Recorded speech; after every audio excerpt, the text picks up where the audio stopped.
Welcome back to episode 84 of the Disorganized Wizards Club podcast. My name is Alex. I'm here with Adam. Hello. And Cam. Hello, listeners. And we're a group of Ottawa-based players that play just about anything and everything we can qualify for. We talk about decks, tournament stories, just about anything to help you and ourselves get better at Magic. Almost certainly.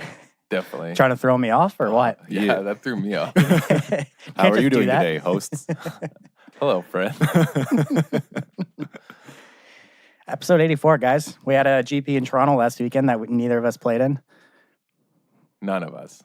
None of us? Whatever, man. You're looking at me as if Cam isn't here. Neither of us played in, just ignoring Cam. Like, yeah, screw that guy. He threw me off. I also didn't play it. I'm just out of the podcast now. I can leave. We were going to go as a DWC team, but Alex had to work because your dumb new job. Oh, yeah. Yeah. Never lucky. I know. And then Cam and I didn't want to go with a rando and Yeah. Spend that much money to play with someone we don't know. don't trust. Yeah. We would have just got smashed by Seattle anyway, so. True.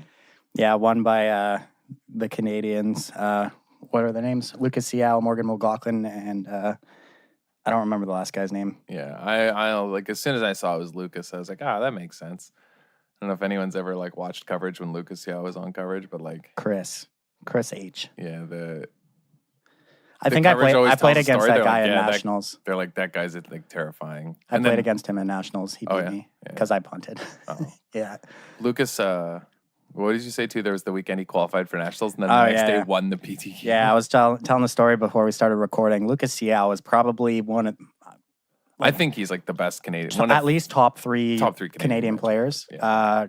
He just doesn't travel. Like he just the plays first Toronto events. First PTQ I ever played in was a back-to-back weekend where Saturday was a WMCQ and then Sunday was a PTQ.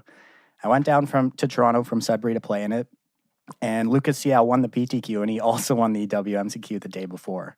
Just back-to-back, crumpled it. Yeah, That guy's guy's unreal. Yeah, he's very good. Yeah. Like he top 8s every GP in Toronto. It's just that I never see him at other. Yeah, I don't think he travels like other events. he probably just does like pro tours. And I think he just doesn't care. Like, you know what I mean? To Yeah. like travel, which is smart because it's expensive and Yeah. miserable. Yeah, no, the guy's insane. They crumpled Toronto. He won. They won with a team of black, white vehicles, humans, and 4-color Leovold. Yeah. And his 4-color Leovold, I expected something weird because like he always plays like really teched out, tuned lists. Yeah.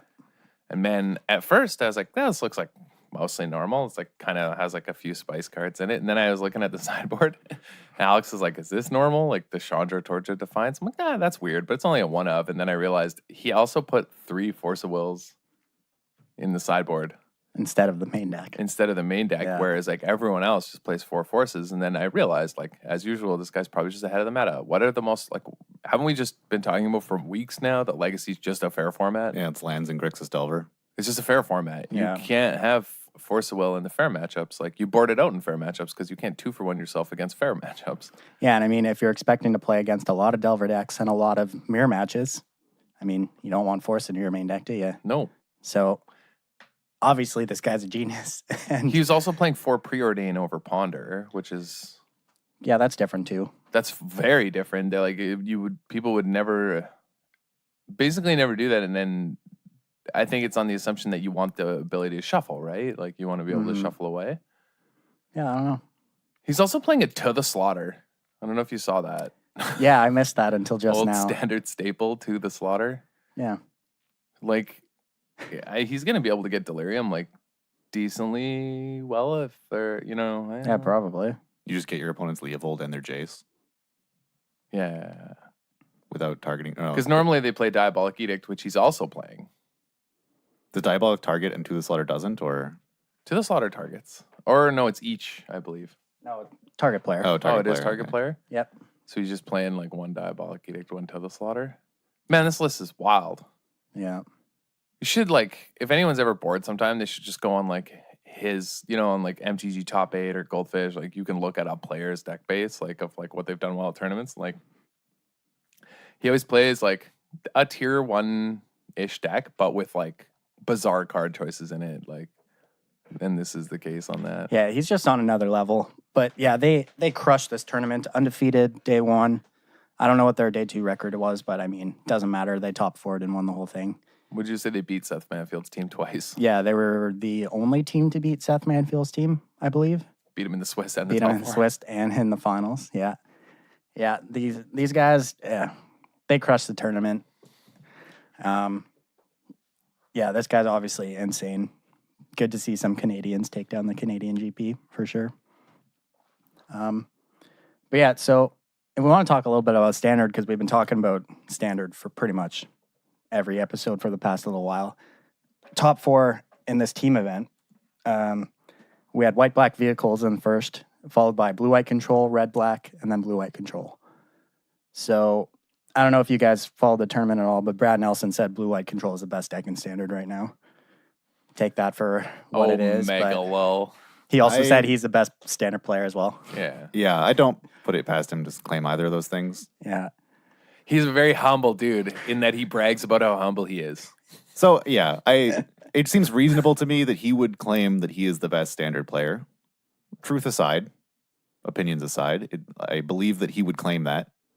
And then if you're going to make that claim, just for consistency, you have to say that whatever you're playing is the best deck. Yeah.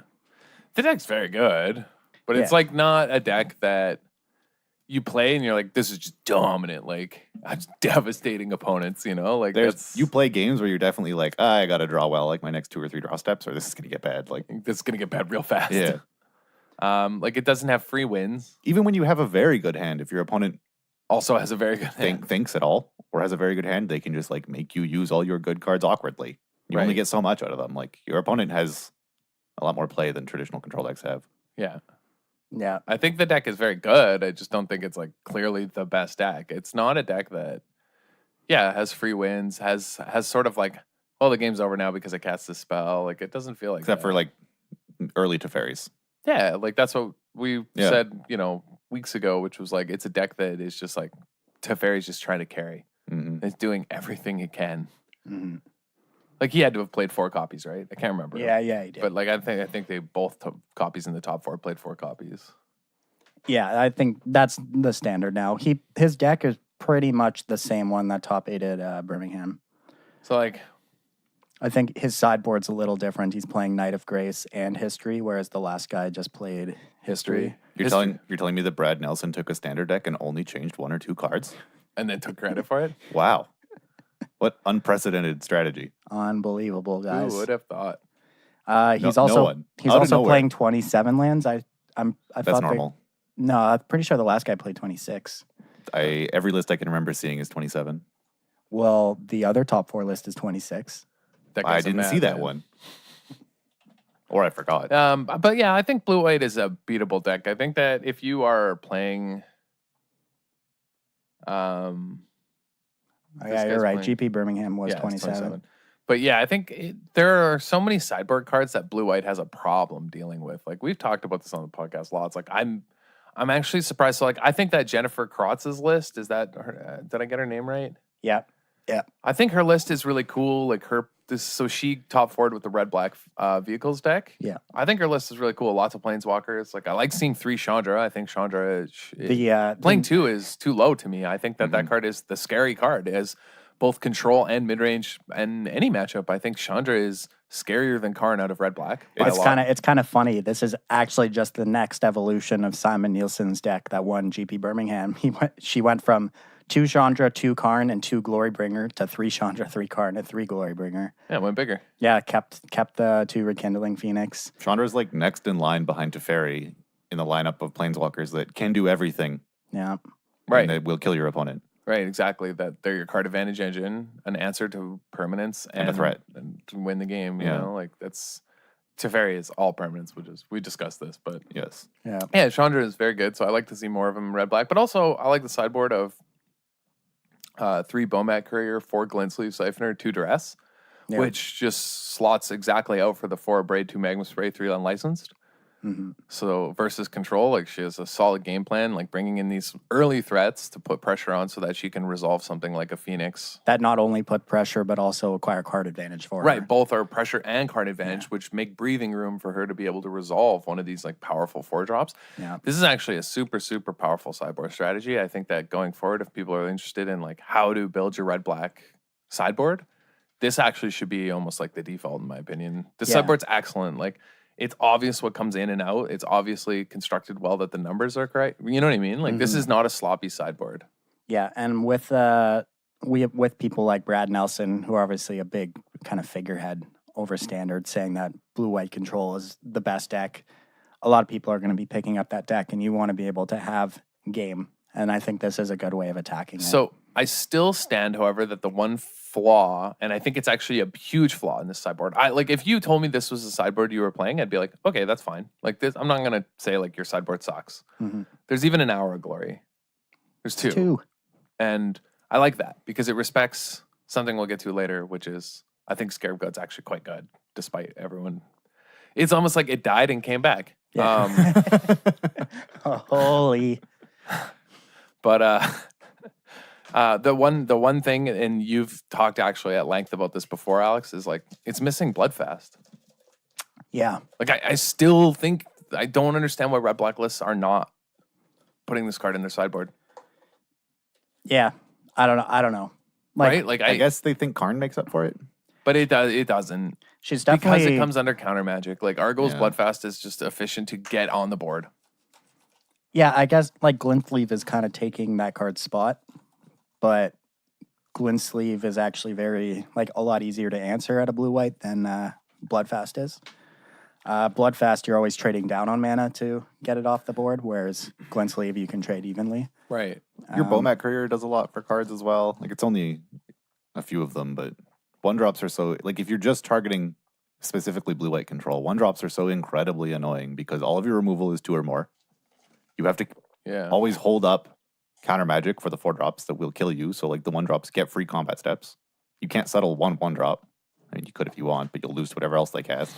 Yeah, like I like playing Bomats a lot in the side. You know what I mean? Having Bomats in the sideboard is awesome. Yeah, I mean, no one's playing a main deck anymore, so I think this is cool. But I guess, Bloodfast is kind of setting you up to grind your opponent out, play a longer game, where the way she has her board set up now, she's just trying to, aggro as low to the ground as possible, demand answers for your 1 and 2 drops, and then kind of have your 4 drops close out the game. But I think you could probably board out, you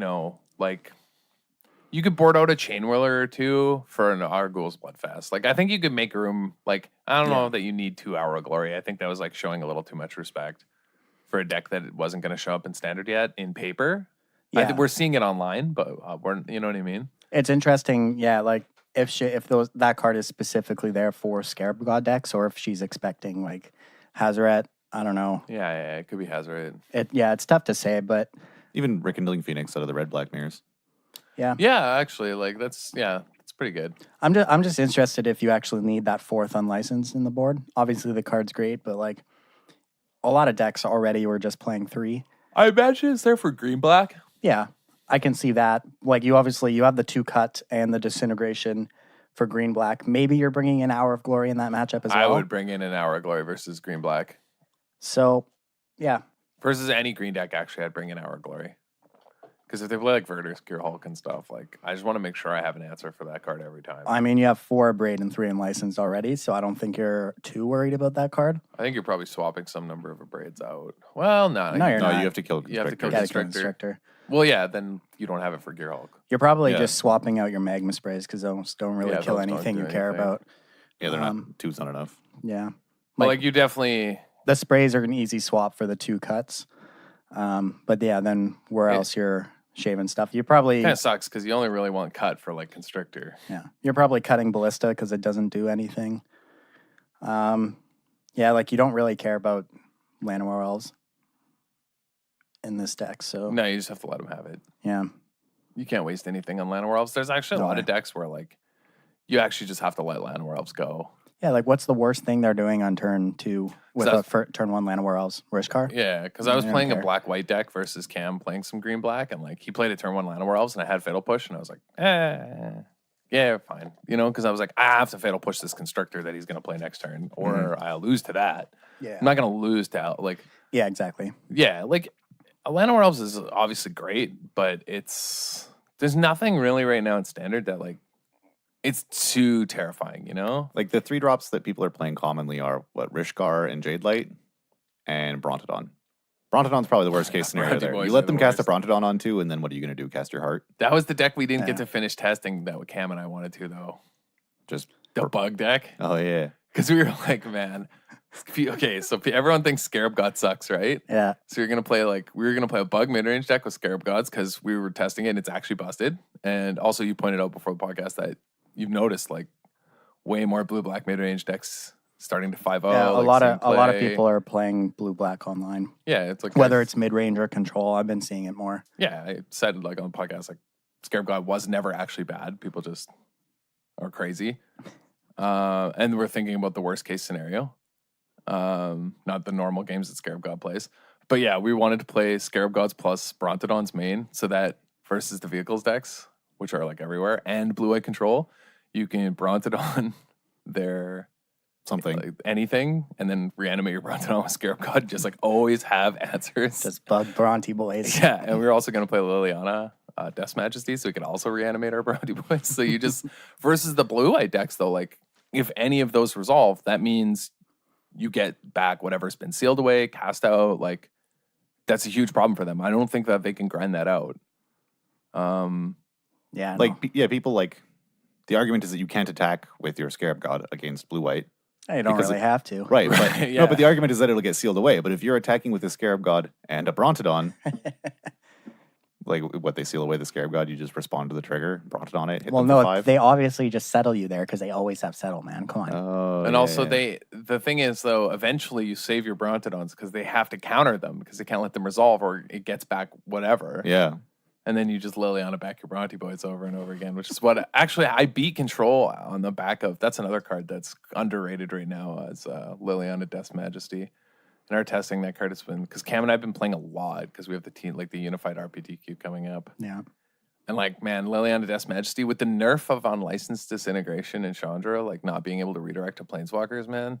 Yeah, she can just freely tick down. Yeah. And I like, had a Chandra and I just died because I couldn't kill the Lily. now her ticking down to 2 is like whatever because you're reanimating something. Like Yeah.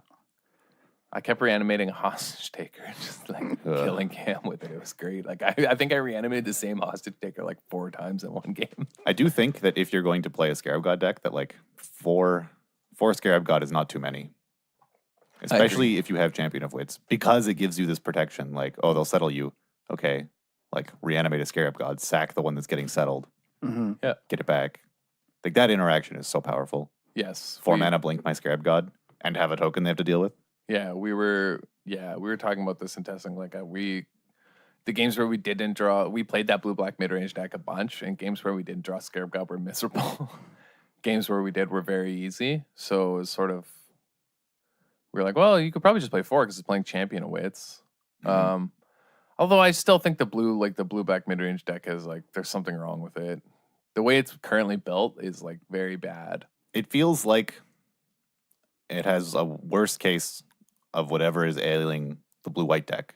In that it has some very powerful cards in it, and the rest is just, it's unclear what it should be. Like Gifted Aetherborn, you know? It's Yeah. like kind of junky. You're Like, like, you can oh, tell- this card's pretty good. Yeah, but you like, can not tell what's really. carrying the deck, and you can tell what else is just there because that was what the people thought of first. Yeah. Karn is awful in that deck. Like every list you see plays Karn hmm in it, and it's like just unspeakably. The Karns bad. and the Ballistas are bad. The ballistas are unplayable. We cut them immediately. They weren't playing 4 Vraska's Contempt, which to me, if you're playing blue black mid range, like that's the whole point of playing that deck. Like, it's just have. Yeah. It's like some weird cognitive dissonance that you're like, I'm going to play this deck because Scarab God is nuts, but I only need 2 Contempts.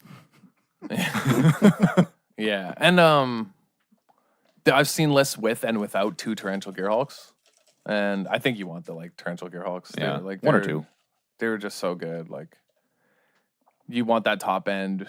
But like I this is what made us think about the bug list. Is I just failed to believe the blue black mid range deck has enough working pieces. Mhm. Like it's the peaks and valleys on it are too You just need to far apart. Like yeah, just need to Shout jam out to last week's episode. more powerful cards. Like getting Vraska in that deck is yeah, that's why. Because we were like, well, we could just replace these junky Gifted Aetherborns for like servants. Servant of the Conduit, and then we can get access to Thrashing Brontodon and like Vraska. Hydra's very good right now. Hydra's nuts right now. Mhm. Like Ben played Hydra at Toronto and said it was incredible because people can't unlicensed it. Like, Yeah, friend of the show, Ben, who's been on at least one episode.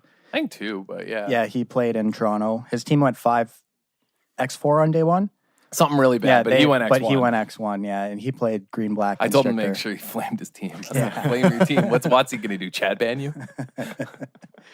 Yeah, so he did really well with green black on day one, and he was playing Bristling Hydras. And he said it was great. Yeah. And that's another deck that I think is just sort of great. Like, it's a good deck. People should play it. Yeah. And the splash, like, we're mentioning these double green cards that we're adding to blue black, but that's fine. Like, your fast lands green. overlap on green. Yeah, it's base green, actually. Like, if you go to a bug, that's why we were talking about it, too, because, like, we were like, oh, Brontodon's double green, and then I said, no, Brontodon's double green. That's kind of rough. And then he's like, no, you idiot. Like, you're playing Blooming Marsh And Botanical Sanctum. Yeah. And you can play Hinterland Harbor and Woodland Cemetery if you Yeah. want. Like, He's like, all your lands are base green. Yeah. I'm like, oh, yeah. And then he's like, and none of your other spells are double color besides Vraska's Contempt. Mm-hmm. So it's just base green black, you know, splash blue for whatever, Scarab God and counterspells on the board. Easy. Yeah. Look out for us crumpling something with that deck. Because Vraska is even noted hater of slow things, Phil Sams, and only lover of all things Smark, was like, Vraska is a completely like demented card. no, every time I've played Vraska, my opponents just, I don't know if it's they assume they know what it does or if they assume it's not as powerful as it is, but like, I tick up twice and then they make some play that doesn't make any sense because it's going to ultimate, and then they're like, oh yeah, ults hit 10. Like, it ults in 2 turns. That's insane. Yeah.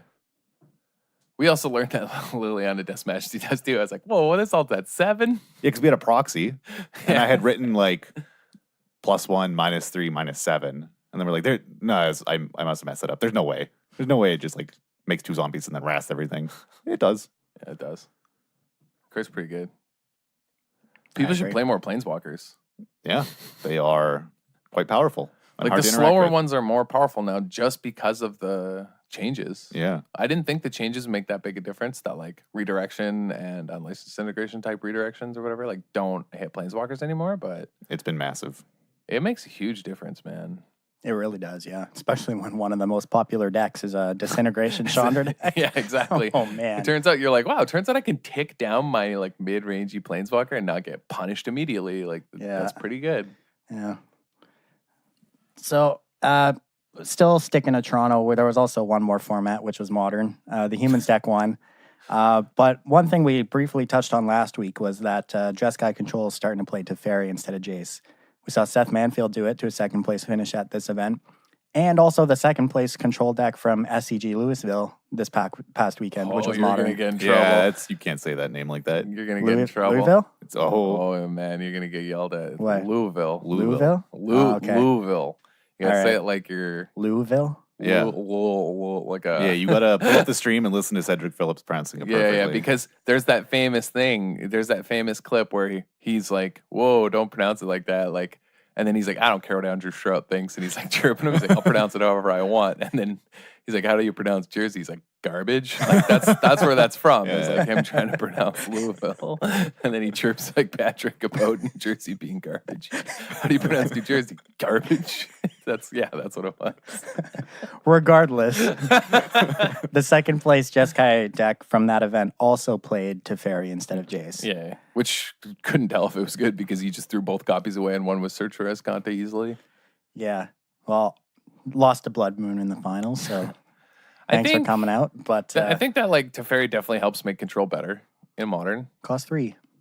Yes, but Control probably still sucks in Modern. I mean, Like, I want you're not it going to to get be an argument good, there, but but like, what did you say? You're like, did Tron lose to a single deck in this top 8 if they don't have Blood Moon? Basically, like, yeah, just looking at the results from this past weekend in Modern and stuff, like they're still humans, but I think Tron is very well positioned if the meta stays around the same as it currently is. people start playing dumb Control and like Jund. Well, people playing dumb control decks, Mardu Pyromancers being popular. People are still playing a bunch of Jund. Like, Yeah, I think you're really well positioned at the moment. And this, So- this was like the question I had about the Tron versus Mardu Pyromancer matchup, which I think leads into our topic for today quite well. My question was like, well, yeah, but what about Blood Moon? Like, you're playing Tron, they have 3 Blood Moons. Like, the matchup can't be good, was my naive opinion. Yeah, but so the thing with Blood Moon out of Pyromancer is they can cast it on turn 3. If they're on the play, it's a lot better, obviously. But usually on your turn 3, you're playing something stupid like a Karn or a Wormcoil Legend. If you do that and then they play Blood Moon on turn 3, they're dead. Also, that deck doesn't kill you fast enough to take the most advantage as it can against Tron out of the Blood Moon on turn 3. You're not playing Tarmogoyfs, which attack for a lot out of Jund. Like, out of Jund, like Jund can't play Blood Moon because it cripples themselves too much. But the card you lose to out of Jund is the 4 power, 5 power Tarmogoyfs. Yeah, they Thoughtseize on 1 and play Goyf. Yeah. And that deck is a great matchup for Tron. But out of Pyromancer, they're playing a turn 3 Blood Moon, and what are you afraid of now? Like, they're probably not playing a turn. Souls. They're not playing a turn 4 Bedlam Reveler. Maybe they are, but like, they're playing Lingering Souls or like I think young Pyromancers. They're not pressuring you fast enough to fully take advantage of their Blood Moon, and Tron can just cast a Wormcoil in turn 6. Like hard cast it, yeah. I think your only concern is they just like Thoughtseize into Thoughtseize you. Yeah. And then cripple you, and then Blood Moon. Then you're dead. Yeah. Like, then they don't really need pressure. That's the only concern. But I mean, Jund can also... I don't know. If my opponent goes turn 1 Thoughtseize, turn 2 Thoughtseize, turn 3 Blood Moon, you have so much time to still draw out of that. Like, that's true. And also... You know? The deck is also famously consistent at just drawing lands, even if they only tap for basic. Yeah, like almost, like what, 50% of your deck is just getting lands? Yeah. It's, because even if they're mountains, at some point it doesn't matter, because you, on turn 3 or whatever, you play your, like you just start playing out stuff that, and like your O-Stone, you can just play out and activate later. You still have the, like, all the Tron decks now are colors. Still playing 3 or 4 Relic of Progenitus main deck, which is like, can Mardu Pyromancer beat that?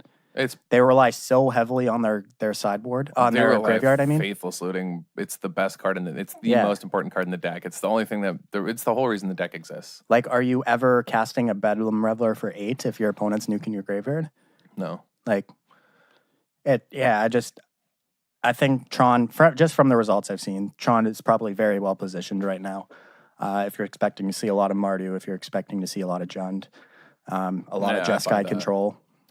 I think too, like, I don't understand why people are playing Jund in this current, like, because Bloodbraid Elf, man. Yeah, I know. Still but, a fancy new card. You just look so embarrassing versus control, and I don't think the control decks are great. Like, if you want to beat control and you still want to play your rock deck, though, just play green black.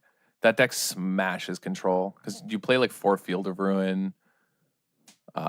You get more Maelstrom Pulse access if you want it. Like, you have more Lilianas because they play just more copies of Last Hope to keep getting. You play Tireless Trackers. Yeah. And Tireless Tracker, like, I'm gonna say it is better than Bloodbraid Elf. I think it's a better card than Bloodbraid Elf in Modern. Man. It gives your lands cascade, not just your 3/2. Yeah, exactly. I think it is. I think that Tireless Tracker is like on the list for the top 10 creatures in the format. So you're saying if you wanted to play in a Modern event next weekend, if you were planning on playing Jund, you should probably just play green black? Yes. I don't think you play Jund. I think that green black has a better control matchup. Even Lucas Yao at the last Modern event that he played green black, not Jund, even when Bloodbraid was legal. Seeing that guy's smart. He wins tournaments. Yeah, exactly. And it's a lot of it is like you had access to Field of Ruin. Tireless Tracker makes up for the Bloodbraid spot. Yep. Your mana, you don't lose to Blood Moon, right? You don't get crippled by Blood Moon like Jund does.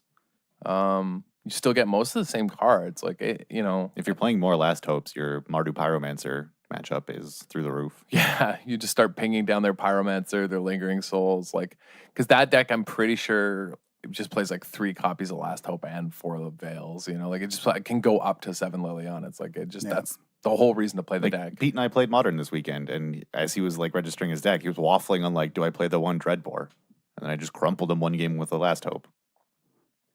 He couldn't answer it. Yeah, you just can never win. Yeah, Liliana Last Hope is maybe like one of the best planeswalkers in Modern at this point.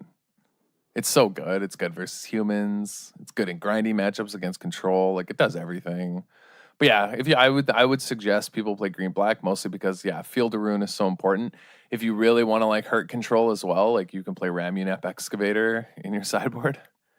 Yeah. And just keep bringing back your Field of Ruins against their Celestial Colonnades, and eventually they run out of basics pretty fast. Yeah, they only play like 3 or 4, right? Yeah, they'll play like 5. Okay. It's like 3 islands for Cryptic Command, a mountain, and a plains. Yeah, but can they function on 5 lands if you just start nuking every other duel? No, because they kill you with Celestial Colonnade. Yeah. You know what I mean? Like, they need a lot of lands to operate.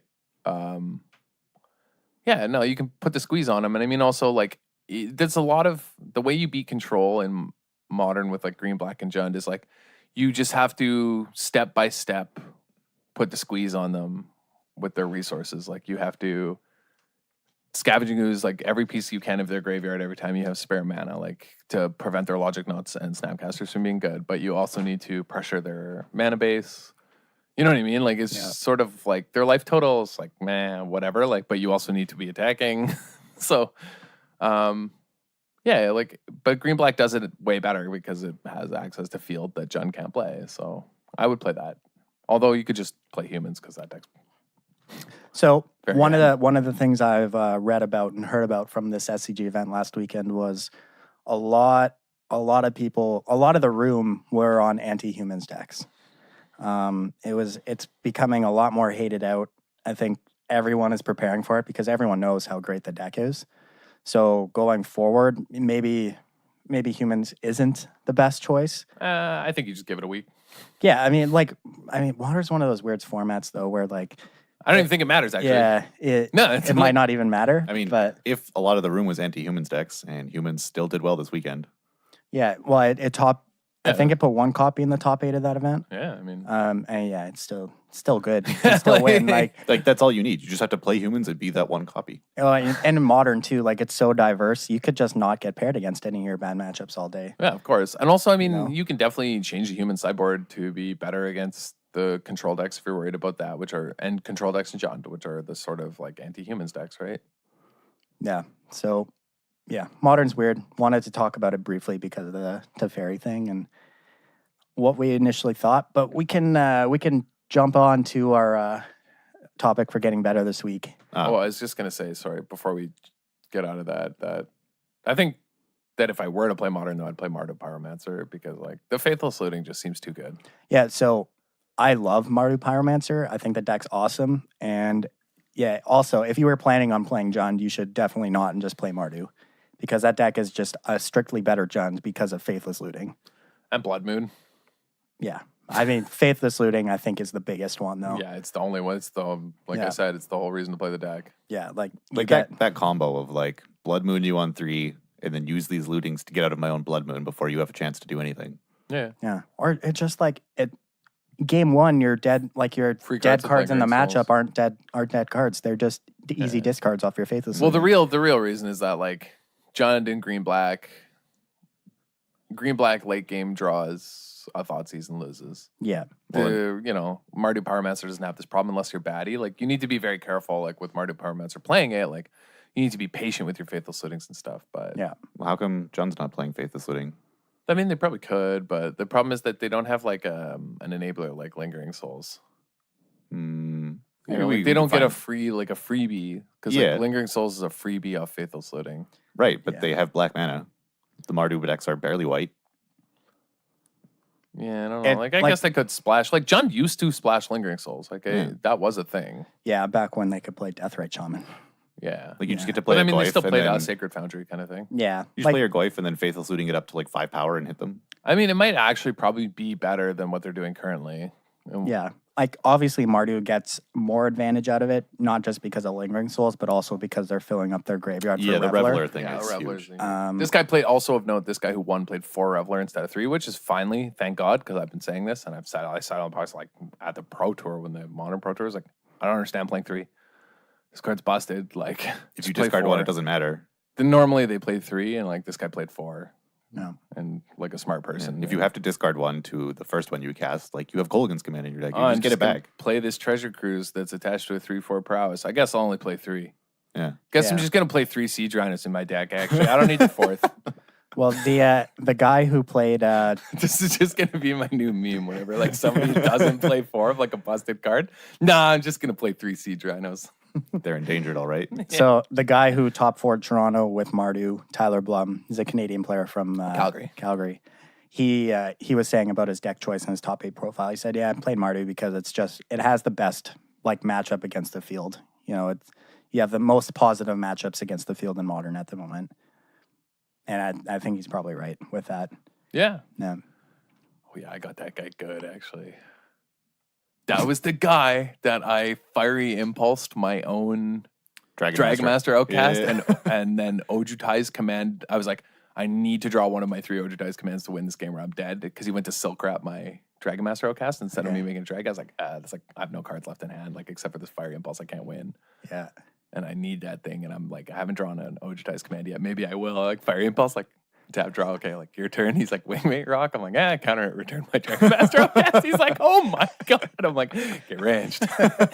He's just like, well played. Like he's just tapped out. I'm like, Mega 5/5. You're up. That was GP Quebec City a few years ago. Yeah. That was him, and he was just like, well played. But like, I remember talking to my friend Xavier, who's like a Montreal grinder. You probably know him, like.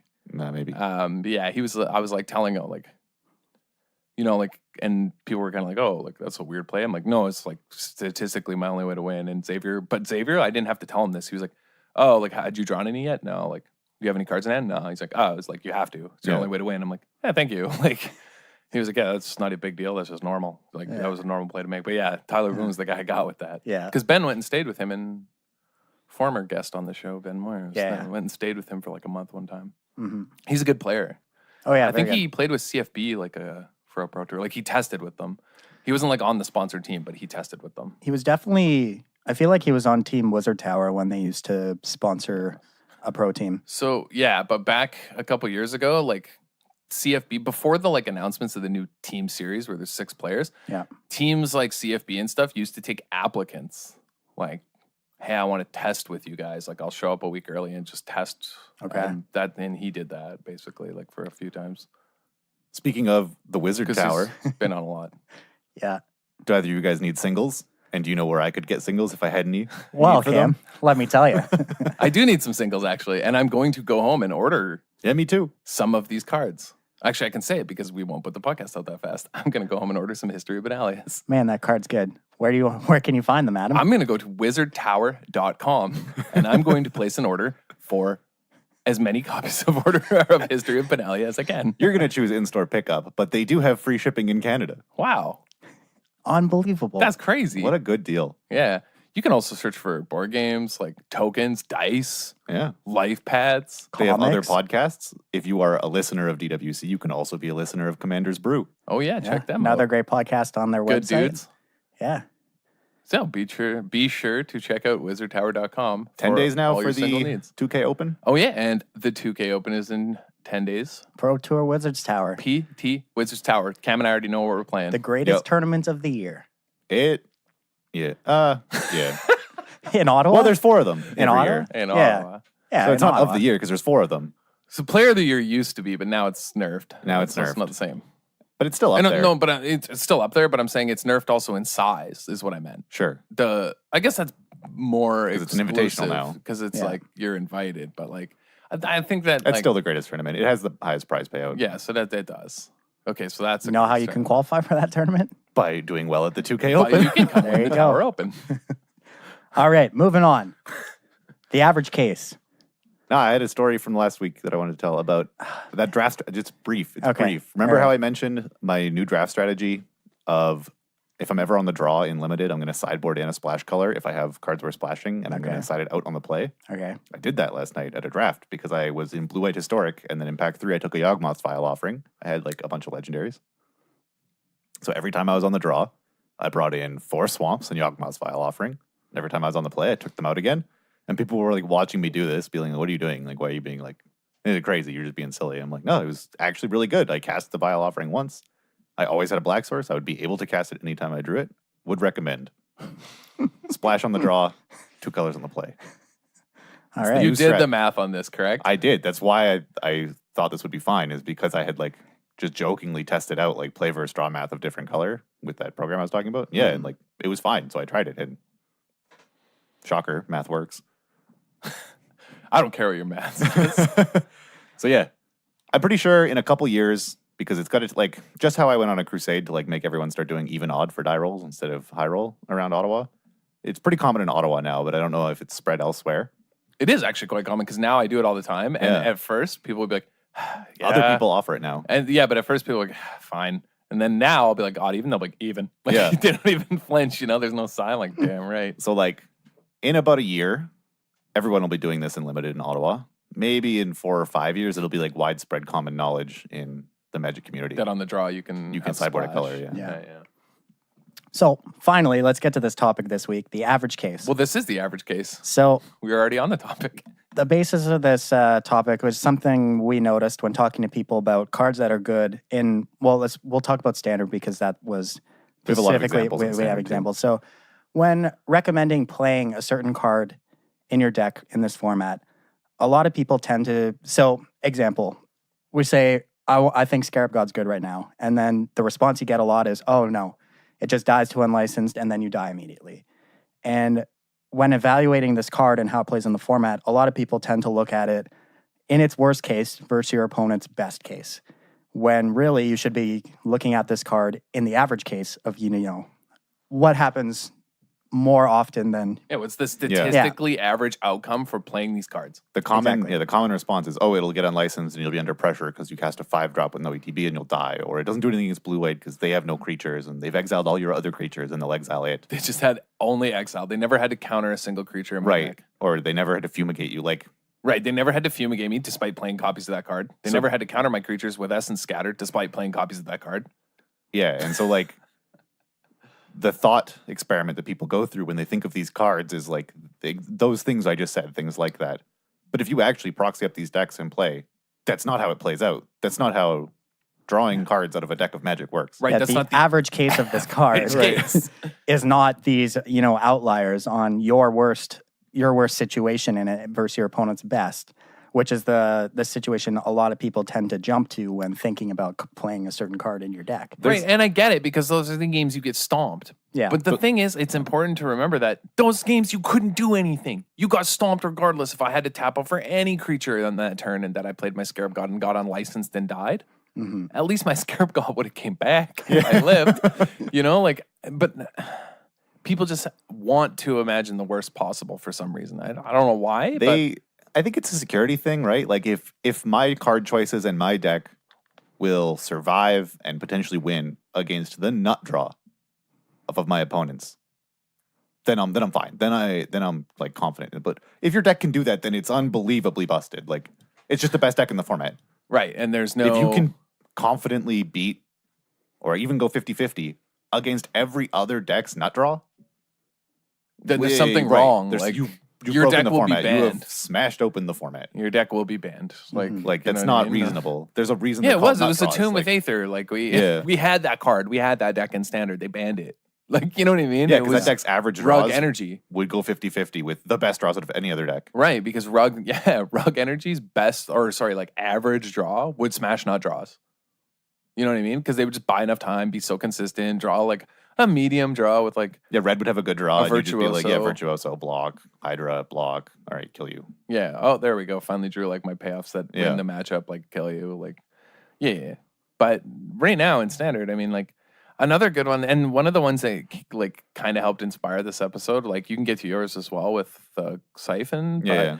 one of the things for me was like I was watching the streamer, and sort of lately I've been doing this experiment where I watch medium to good Magic streamers, like good players, and then I take what they say about a format and I just do the exact opposite, and then it turns out that that's really good. Like, so recently I was watching a streamer just tee off about how you can't play X1s and like X1s are so bad and everyone's cutting them and Because of Chainwhirler and Ballista. because of Chainworm Ballista, you know, and then they were teeing off about a few cards, Legion's Landing, for example, Toolcraft Exemplar, right? And it's like, well, Toolcraft Exemplar just won GP Toronto.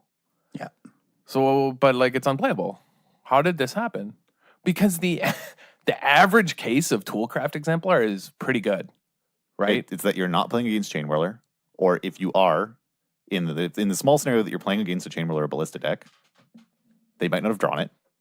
If they do draw it, yeah, it gets picked off, but they can't do anything about it until turn 2 or 3, so it already hit them for 3. Right, it's already attacked. And in every other scenario... So at its worst, it was a lightning bolt. Right. And in every other scenario, like, they either didn't draw the card that they needed, or they don't have it in their deck because you're playing against blue-white, and you just... Get a free win because you were playing Duelcraft Exemplar. Right, you hit them for 3 every turn, and they can't deal with your 1-drop because they have to counter your, like, Chandras or your Karns, and... Yeah, exactly. Yeah. So I kept thinking, like, well, like, is this really true? You know what I mean? Like, is this the case? Like, are these worst cases like, oh, like you can't play X1s because of Chain Whirler? Okay, well, like that's the worst case. They play Chain Whirler and it like lines up and I'm dead.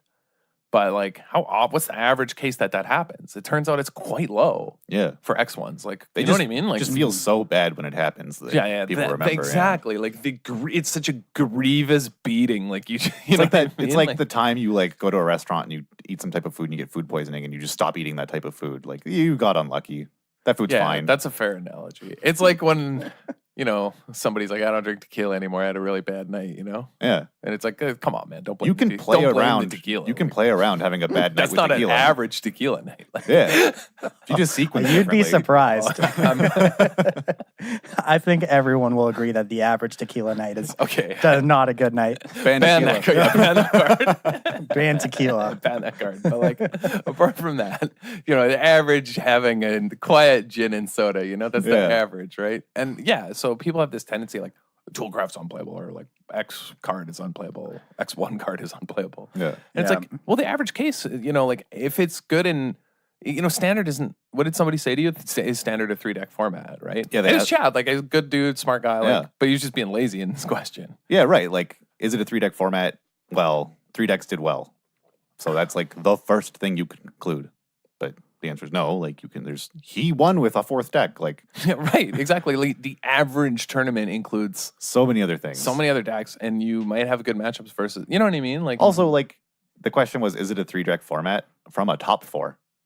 It wasn't even a top 8. Yeah. Also, it's a team GP. How do we know that one of these standard decks didn't just get carried and was just total trash? Yeah. Because maybe white black vehicles was like garbage and just got carried by Lucas Sauer, like, and the modern player. Who knows? Yeah. But maybe it was the other way. Maybe Lucas' like non-force of will legacy deck was trash. I mean, I highly doubt that. No. Yeah, like the point is that if you just do these like thought experiments of like comparing the text on one card to the text on another, or like comparing results, like which decks came out or did well or happened to do well, like you will miss the texture of these games and how they actually play out. Yeah, the play patterns that make these cards behave in these certain ways. And so like to actually analyze the average case, you just have to play a bunch of games. Yeah, like you have to know what the average game looks like, not the game where you got like blown out. Yeah, you know, like you just got crumpled. Like that's proxy some of these quote unquote bad matchups and just play them a bunch, and then swap decks with whoever you're playing against and play a bunch from the other side, and you just need to get a feel for it. And then see what you can do from there, because then you have an idea of what you need to do to sideboard. Because this kind of thinking also skews how people want to approach sideboarding, right? They say, oh God, like Chain Whirlers in this guy's deck, I need to board out like all X1s, like I need to be really careful about this because I got blown out by this one card. And it's like, well, what's the average game actually look like? What are the average cards that matter? Because maybe you don't need to be as concerned about that as you do, say, their Chandra. Yeah. Which is going to kill you. Which you can't pressure if you're boarding at your X1. Right. Or like, you know what I mean? Yeah. So you really need to see what the average draws look like for each deck. And the motivational example of this entire topic is that I was talking to a friend who was going to GP Toronto, and he was asking about, he was going to play Green-Black Constructor, and he was asking about my opinion on how you should sideboard in various matchups. And he noticed, like, oh, I see you're leaving in Glint Sleeve against the mirror, the Green-Black mirror. Like, don't. Oh, you're leaving it in X1? You fool. Right, because they're a ballista deck. They'll just play a ballista on 2 or 3 counters, and they'll kill your X1 for free, and you can't come back from that. And like, that isn't acceptable. Why would you leave these in? And this is the same remark I've mentioned this on the podcast before when I was playing Glint Sleeve and Mardu. Everyone hated on Glint Sleeve all the time. Yeah. I remember I lent you my Mardu deck. I've probably also said this on the podcast. I lent you the Mardu deck, and you played a Glint Sleeve on 2, and like a bunch of people around like started scoffing at you. Yeah, and then they couldn't answer it. Yeah. Didn't I just smash? Yeah, you just drew a bunch of cards. And I think I'm pretty sure I smashed 4-0'd and easily, and I was like, wow, this is busted. Anyway. But yeah, like, and in talking to this person, I realized that all of their rebuttals to or all of their reasons for why you should take this out was comparing worst case glint sleeve siphoners with medium green black draws to their opponent always having the nut. They're like, well, if you play it on 2 and you're on the draw and you don't have an Aether Constrictor hub, and they have a Constrictor and you didn't have an Aether hub and you won't be able to draw a card anyway, they can wait a turn and they can make a Ballista on 3 and they can kill both your glint sleeves and they can oh, okay, I'm not winning that game. Yeah, I was never winning that game. If my best play is glint sleeve with no energy, I don't have a push, I can't answer their snake, I can't answer. Right. I'm not winning. I was dead regardless of what I did. I need to draw cards with this glint sleeve to find answers for those things. Yeah. But what's the average case? Right, the average case, a not unreasonable scenario is, even say you're on the draw. This makes it better almost. Say you're on the draw and they did nothing on turn 2. They played a tap land and attacked with an elf or something. Because they're holding a Ballista because they want to cast it as a 4-drop. Then you play a glint sleeve. You had an Aether hub and a glint sleeve, or you just play a glint sleeve. They now what? They have to spend their turn 3 only using 2 of their mana? Or right, also the thing is, you'll hear a lot of people say, oh, if they just trade their Ballista for your glint sleeve, that's bad for you. Why? No, it's not. It's trading 2-drops. I don't. It's better than them using a push on it because I don't want them to have equal. that Ballista later. I'm totally okay because a lot of the way those decks line up, especially with green black, the way it's constructed now, if you're on the play, they have to use that Ballista right away, or you're going to draw cards. The average case, they don't play a bunch of push. They don't play 4 pushes anymore. Yeah. You know what I mean? They don't play 4 pushes. A lot of their only way is to just waste. Yeah, because they're Adventurers Impulse decks. They're relying on things like Chupacabra. That's their most reliable way is right. So the average case in that matchup is actually that your glint sleeve survives, and then you get to tee off. Or even if it does die, if the first one dies, but they had to use a Ballista and they didn't play Constrictor. You now have 2 energy for the second one. Right, and but more importantly, they didn't play Constrictor on 2 if they played a turn 2 Ballista, kill your glint sleeve. Okay, now I have time. And because we I've played the mirror a bunch, and if you just draw a card, the games feel so easy. If you draw a card and then they kill your glint sleeve, you don't care. Well, yeah, you drew a card. Yeah. So there's a bunch of examples like this. We've been talking about a couple. Scarab God versus the World was one that we have up here. Yeah, we wrote Scarab God versus format. Because there was this whole Scarab God's unplayable and stuff, and I kept thinking is it though? What if you just play around cards? Yeah, what if you just play Scarab God? Whoa, man! I got a wild concept for you. This is a great conspiracy and everything, but maybe we could just play around the white cards. I don't think you can do that. They say that they only remove creatures that are attacking, and it's a creature. My 5 it's got to attack. Gotta serve. But yeah, the worst case for Scarab God is definitely you have to attack for it with it. Don't get me wrong. There are going to be games where you're ugh, I need to pressure. I need to attack this Teferi. Mm-hmm. And then it gets sealed away, and you're ugh, that is so bad. That sucks. That really sucks. Well, Scarab God is probably at its worst versus blue-white. Yeah, I think it's probably at its worst versus blue-white as well. Although, I've talked about this with a host of different people, and they all say it's at its worst versus different decks. No one has a consensus opinion because I've had people tell me it's at its worst against red-black because it quote doesn't do anything, and then it gets unlicensed, then you die. And I was like, okay, well, I wasn't not playing Magic up until I cast Scarab God and just taking hits to the dome. Yeah. I wasn't just standing there free shots, buddy, and then eventually I'm going to play this Scarab God, big man a minute ago. That's not what was happening. I was playing removal spells and creatures and interacting. Yeah. And in the same in blue-white, yeah, the worst case, but the best case scenario is it resolves. And then I just sit there. Mm-hmm. And I reanimate creatures, which is I beat Cam playing blue-white by just doing exactly that. I just never attacked a Scarab God, just sat there. Just kept reanimating 4/4s. Yeah, I had to fumigate you at one point, and the Scarab God came back, and then everything else that I had to fumigate came back. Yeah, it's still very, very good. Another one is obviously we've got to this with Chain Whirler versus the format. Actually, you could just say this, right? Everybody thinks you have to build your deck completely around Chain Whirler now, and it's that card is not that oppressive. Come on, you know what I'm saying? It's not Ulamog. It's not just crap. Chain Whirler is one of the ones that's kind of tricking people in the opposite direction. The fact that from these red-black sideboards, it doesn't seem that people are taking it out against blue-white. they're overvaluing its impact in the format. Yeah, It's not good against blue-white. It's medium. Yeah, it's 3-minute 3-3. Yeah. Yeah, It's like- true. versus control. Like it's And this was, something I kind of wanted to bring up maybe at the beginning of this topic, but like the average sort of mistake people make here is comparing the floor of their cards to the ceilings of their opponents. But even newer players make the opposite mistake. That person that shows up to like your store with like, I got this sweet brew and like, look at all these cool things it can do. And I play this card and then this card. And then if I have these other 3 cards, like they're comparing Their the best ceiling. case of their deck always to every other deck. And you're like, well, what if I just counter your combo piece? They're like, no, but I got like, Yeah. People always, I guess, like really the lesson is like compare your average draw. right. Yeah. Like find your average. Like Yeah, what's people trick themselves into always looking at the worst case scenario where what's that's just a not- medium? yeah. What's a medium junky draw for your deck? Just a medium. You know what I mean? Like just I wonder- what's a 5? What's a 5 Yeah. look like for your deck? Like This probably isn't. because not every deck's a smoking 10. You know? Yeah. This might not be actually good practice, but an idea I literally just had on the spot is like, what if to find these averages, you play some games in a matchup where like you both just start mulling to 5?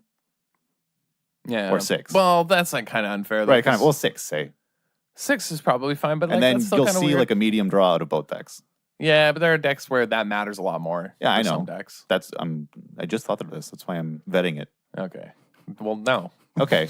But Noted. I think Bad idea. being able in standard, I think actually like being able to mull and play a reasonable game on 6 though is super, super important in Yes. standard.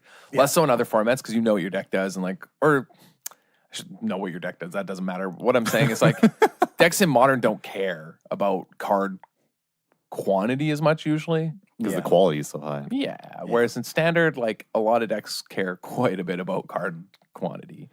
So it's like you should find the deck that is okay with that, or maybe can find its way out of that, can dig its way out of the hole.